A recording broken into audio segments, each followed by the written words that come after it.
19 heures à Kinshasa, une heure de plus à Lomami. Mesdames et messieurs, bonsoir et bienvenue à cette édition d'information. Tout de suite, les sommaires. Les élus nationaux tranchent. Dorénavant, les anciens combattants seront pris en charge intégralement par le gouvernement. C'est la loi défendue par le ministre délégué en charge des anciens combattants, Eliezer Ntambwe. Le minerai de la RDC, bientôt dévoilé à travers des archives inédites conservées depuis l'époque coloniale en Belgique. Plusieurs documents géologiques seront numérisés et rendus accessibles au public. Le détail dont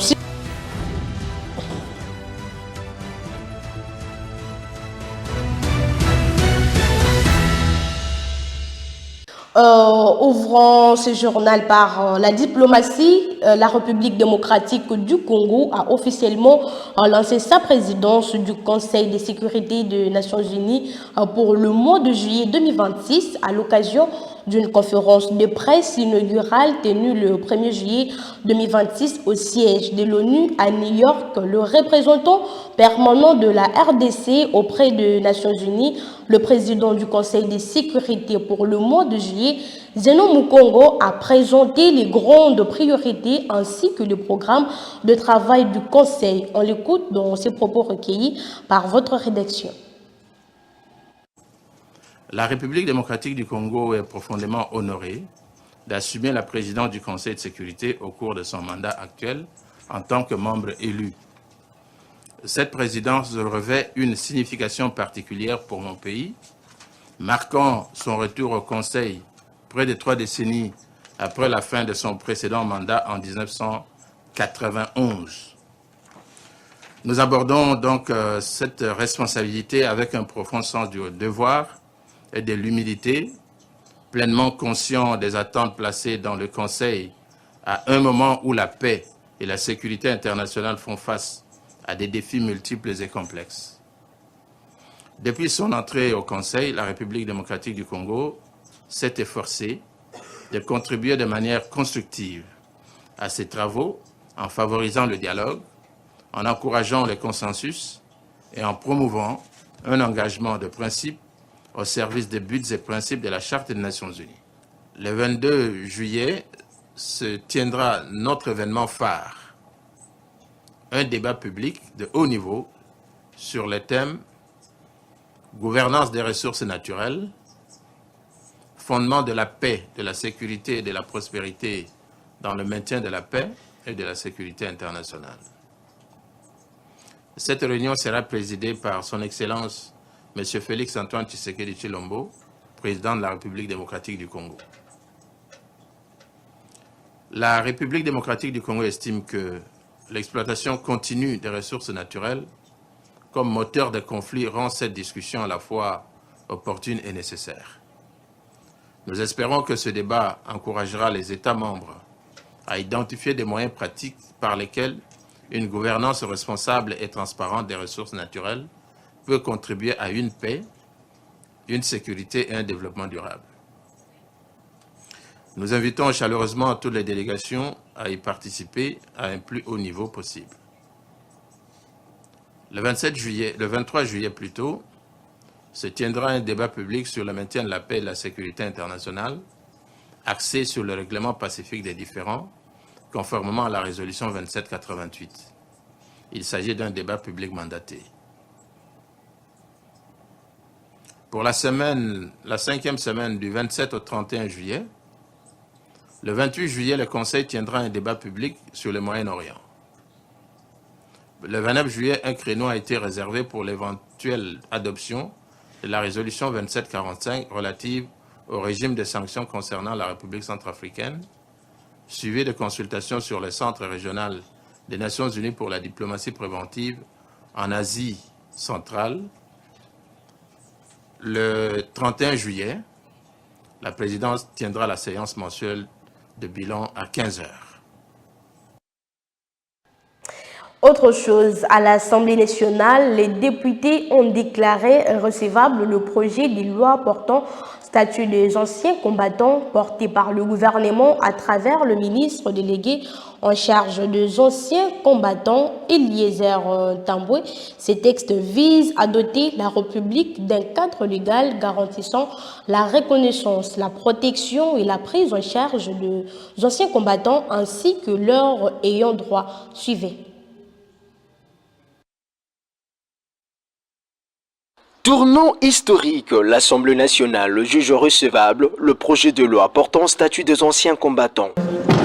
Devant ses anciens collègues ce vendredi 3 juillet, le ministre délégué à la Défense nationale, Eliezer Tamboué Mposhi, auteur de ces projets de loi, a martelé sur la reconnaissance de la République envers ses vétérans de l'armée. Ce projet de loi fixe un cadre global de reconnaissance, de protection et de prise en charge des anciens combattants, en consacrant d'abord le principe fondamental de dignité, de solidarité nationale, d'égalité, d'inaliénabilité des prestations et de dettes imprescriptibles de la nation envers ceux qui ont servi sous le drapeau. Il organise ensuite les conditions d'attribution de la qualité d'anciens combattants, les titres subsidiaires de reconnaissance nationale, la carte nationale biométrique et le registre national unique. Il consacre un ensemble structuré de droits portant sur l'honneur, la santé, le patient, le rente, les allocations, la réinsertion, le logement, l'emploi, l'éducation des ayants droit, la protection juridique, les honneurs militaires, la participation aux instances consultatives. Ces explications fournies ont suscité une salve de réactions très positives de la part des élus nationaux. Et je pense que ceux qui ont lutté pour ce pays, dans le froid, dans la chaleur, dans des tranchées, méritent la reconnaissance de la patrie. Je pense qu'il y a même moyen que nous puissions, pendant cette session extraordinaire, adopter cette loi pour que, rapidement, que le chef de l'État puisse promulguer cette loi et publier dans le journal officiel pour qu'il puisse entrer en application. Les anciens combattants devront bénéficier de tout ici en RDC. Les moyens de transport en commun, l'exonération de tous leurs biens et surtout l'État doit les garantir jusqu'à leur fin de vie. Visiblement satisfait, le speaker de la Chambre basse du Parlement, Aimé Boji Sangara, a, à l'issue de la plénière, rendu un vibrant hommage aux anciens combattants sur place au Palais du Peuple. De prévoir que nakati ya loi oyo tokozwa ba traiter bino malamu po ba congolais ba mona ke kokota na armée ezali bombu te ezali punition te ezali musala oyo ezali respectable neti na bamboka msusu yango na sepeli komona bino boye kolanda pe ndenge nini parlement na bino ezo discuter pona loi oyo tokobongisa yango malamu koleka ndenge ministre yaki na yango po yepe ayebi ndenge soki ba loi ya watobongisaka po ekoma malamu makasi pona population. Ces anciens combattants n'ont pas tari d'éloges à l'égard des autorités. Loi oyo vraiment tout sepeli et puis bino sont vraiment bokani sepeli na biso bo voter pour oui. Bon abisso. Et puis, la PCP Maxime, son excellence, ministre Eliezer Tamboué, na befort nous ça la peut être amoni ça vraiment valeur na biso na public ya Congo. Ministre ya biso oyo wa détaché na ce combat. Azai ko simba biso bien. Parce que depuis kala tozai ko mona biloko wana te.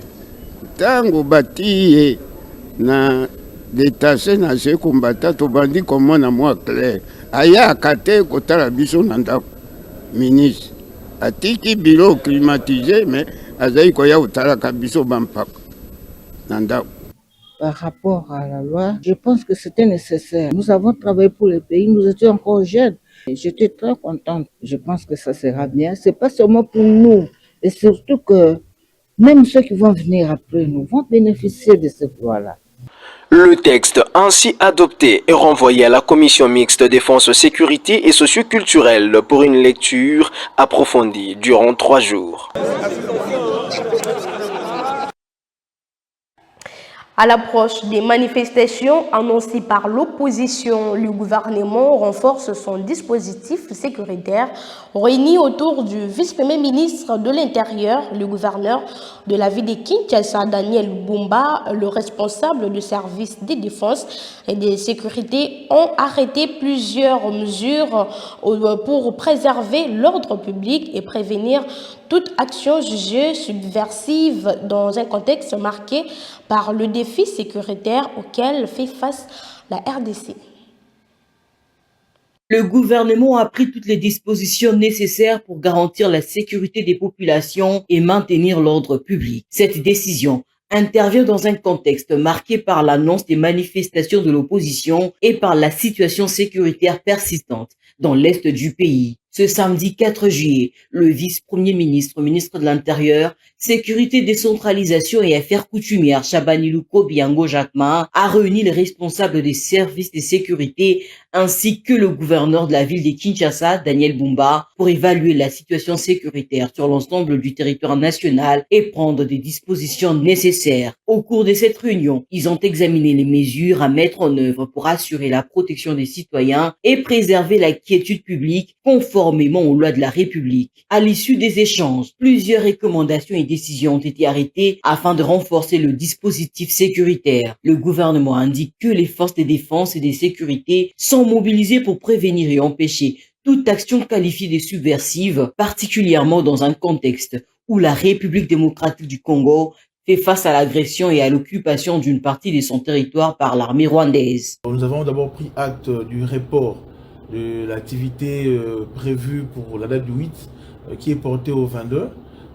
Mais ici, nous tenons à soulever que le vivre ensemble que nous prenons tous dans le respect de valeurs démocratiques et républicaines nous pousse à pouvoir être responsables de nos actes. Alors de ce fait, nous soulignons que tout acte qui porte le germe de subversion sont prohibés.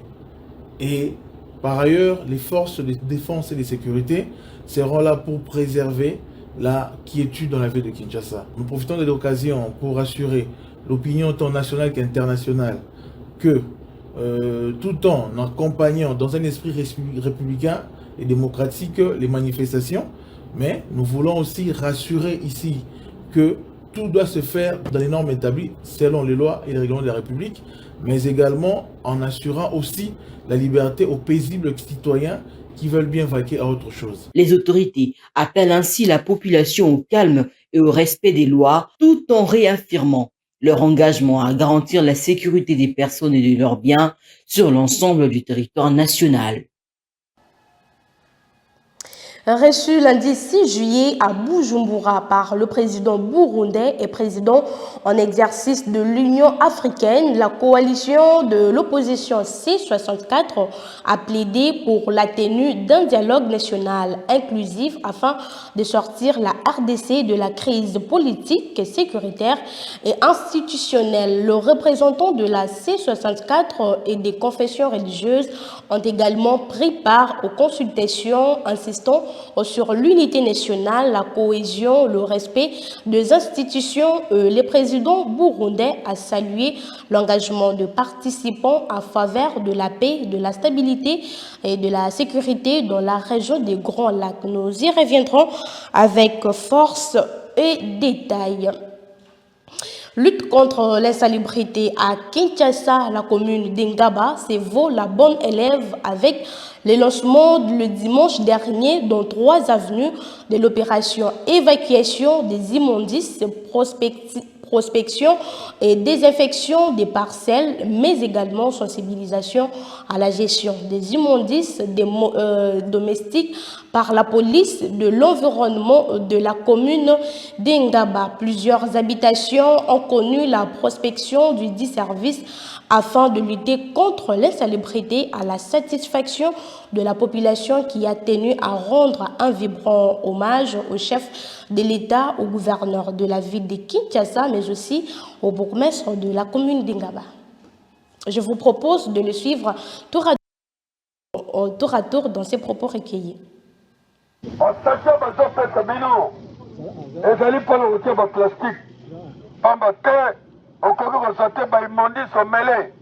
Là-bas, on déclarait que personne ne sachait Mobimba.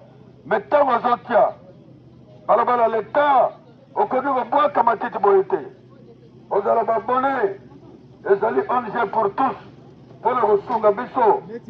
Sachez, il fallait bonjour, sachez, on tient un bilan en plastique. Ils m'ont dit, on déclarait mon sous-sous. Mais tant aux autres, et comme ils mélangent, ils ont bien été. Assainissement, c'est un acteur principal. Tout ça, il y a prospection parcellaire. Ah, tout ça, on a une ONG à venir pour tous. Non seulement pour la prospection parcellaire, mais pour l'évacuation de l'immondice à niveau aménage. Nous avons contrôlé ma panne. Nous avons affiché la prospection parcellaire, mais à toute étape, il y a évacuation, il y a l'immondice. Dans ma cas, il y a commune à venir pour tous. ONG a conseillé Taoba, donc on a sac poubelle dans la parcelle. À toute la phase, il y a évacuation. Il y a kozala to sepeli mingi mais ezala suka te po bobanda ka boye bokoma na suka te bokoma nde na suka esengo makasi pati umela. Voilà.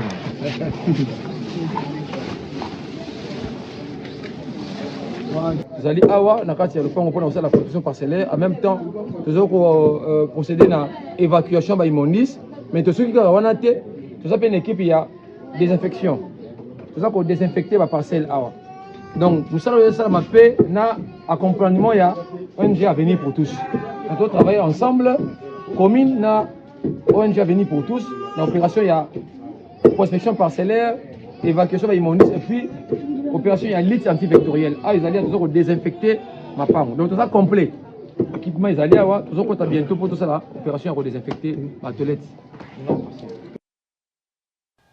En infrastructure, poursuite des travaux de construction de l'échangeur de Mitendi dans la commune de Mungafula. Le travaux affiche des avancées estimées à un taux de 40%. S'alignant dans le cadre de la construction de la rocade de Kinshasa, l'échangeur de Mitendi du haut de ces 3 niveaux constituera le point de jonction plutôt stratégique entre la route des rocades sud et sud-ouest et la route nationale numéro 1 en provenance du Congo central avec comme but principal fluidifier les trafics routiers, contourner le centre-ville et éliminer les embouteillages dans la ville de Kinshasa. Nous y reviendrons avec force et détail. Direction l'international, la Belgique, les archives géologiques de l'époque coloniale belge de minerais de la République démocratique du Congo sont bientôt accessibles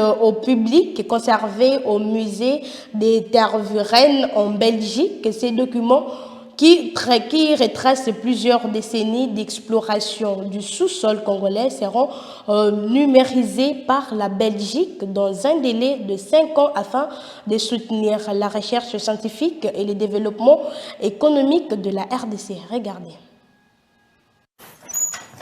Une mine d'or dans les sous-sols du musée de Tervuren. Le chef du département des sciences de la Terre est bien conscient d'avoir des pépites dans ses mains quand il ouvre les archives des corps expéditionnaires belges du 19e ou 20e siècle. Voilà, donc ici c'est visiblement des dossiers qui concernent une expédition qui s'est tenue de 1907 à 1909. Des centaines de milliers de cartes et notes répertorient les recherches scientifiques de l'époque avec les lieux où se situent les minerais du Congo. Au début du XXe siècle, les gens partaient pour des expéditions de plusieurs mois, voire plusieurs années, avec des moyens logistiques qu'on peut imaginer, sans outils de positionnement aussi précis que ce qu'on avait aujourd'hui. Ils ont laissé des informations qui sont absolument incroyables, enfin scientifiquement incroyables. On trouve au hasard des plans, de l'or et du cuivre principalement, mais aussi des minerais moins importants à l'époque, le lithium ou le cobalt. À ce moment-là, ça ne représentait pas d'enjeu. Et ça aussi, ce sont des informations qui, quand on les confronte à la réalité aujourd'hui, évidemment soulèvent de l'intérêt. L'intérêt aujourd'hui, il se compte en milliards de dollars, car ces cartes, au fur et à mesure de leur numérisation, avec l'aide de l'intelligence artificielle, pourraient ouvrir des chantiers importants pour la RDC.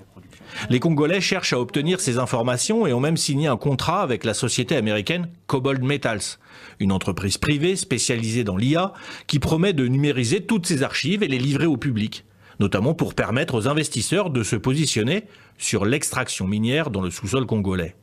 Cobalt a ainsi annoncé la numérisation de 17 000 documents issus de l'université de Lumumbashi dans le Katanga, la grande région minière de RDC. Le musée belge et la Belgique sont eux réticents à fournir ces documents à une société privée. Ils veulent poursuivre leur travail de numérisation avec l'Union européenne en interne. Certainement, l'intelligence artificielle va aider, mais quand on a des documents datant de fin 19e siècle, début du 20e siècle, écrits à la main, il faut quand même le travail d'un scientifique. Et donc ce travail est fait par des scientifiques du musée avec des renforts importants. On a recruté pas mal de personnes pour nous aider à accélérer ce travail. La question des archives de l'African Museum prend donc un tour diplomatique. Pourquoi ces documents sont-ils toujours en Belgique? Pourquoi la RDC ne peut-elle pas en disposer comme elle le souhaite?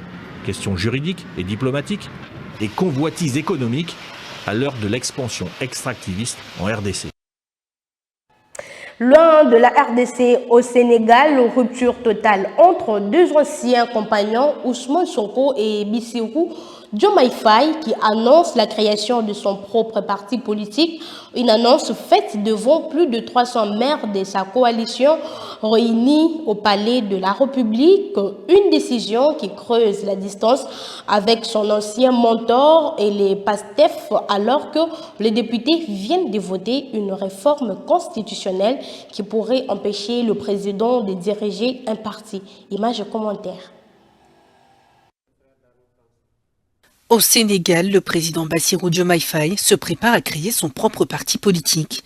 Une initiative qui confirme la rupture avec son ancien allié Ousmane Sonko et son ancien camp, le PASTEF. Aminata Touré, conseillère principale du président, a la charge de mettre en place un groupe de travail pour créer ce futur parti.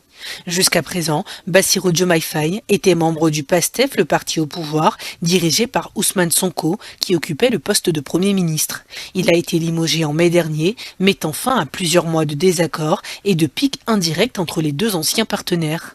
Ces bouleversements politiques surviennent alors que le Sénégal peine à faire face à une crise découlant de la révélation d'une dette mal déclarée sous le gouvernement précédent.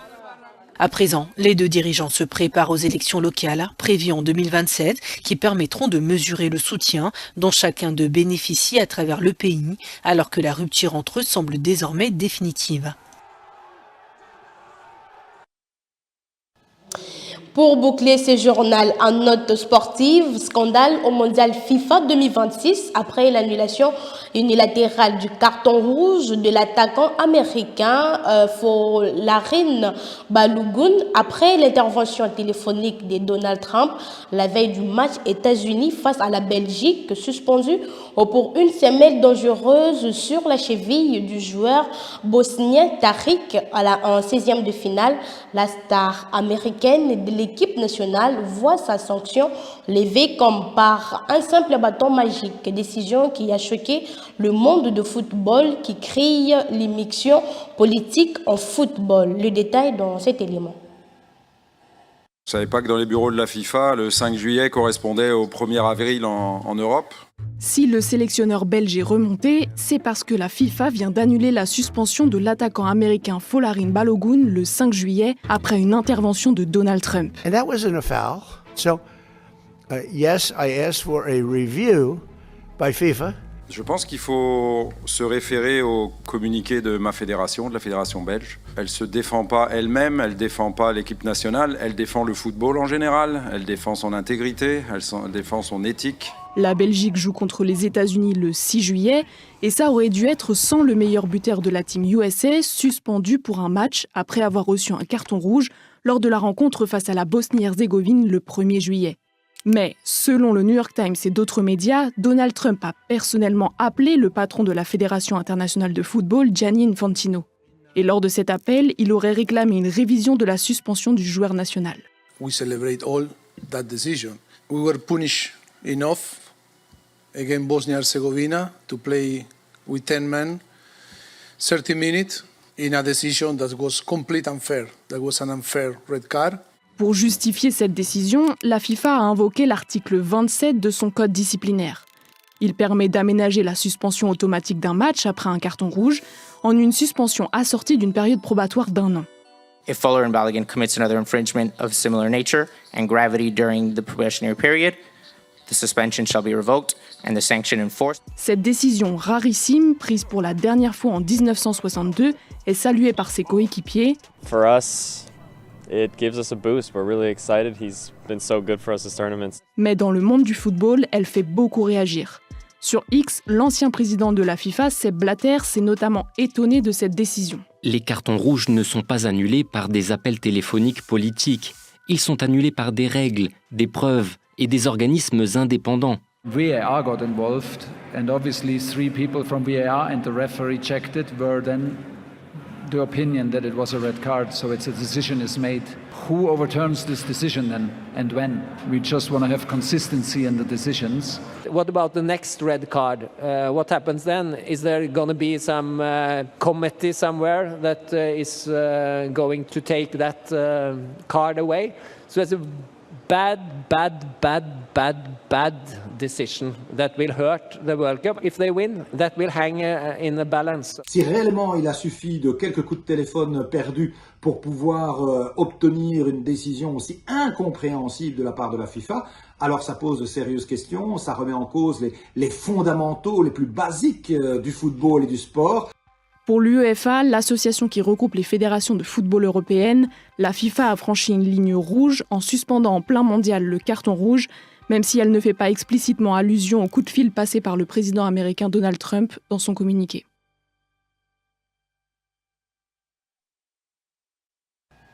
C'est par ces différentes réactions sportives que s'éclaire ce journal. Merci pour l'attention accordée. Portez-vous bien. Au revoir.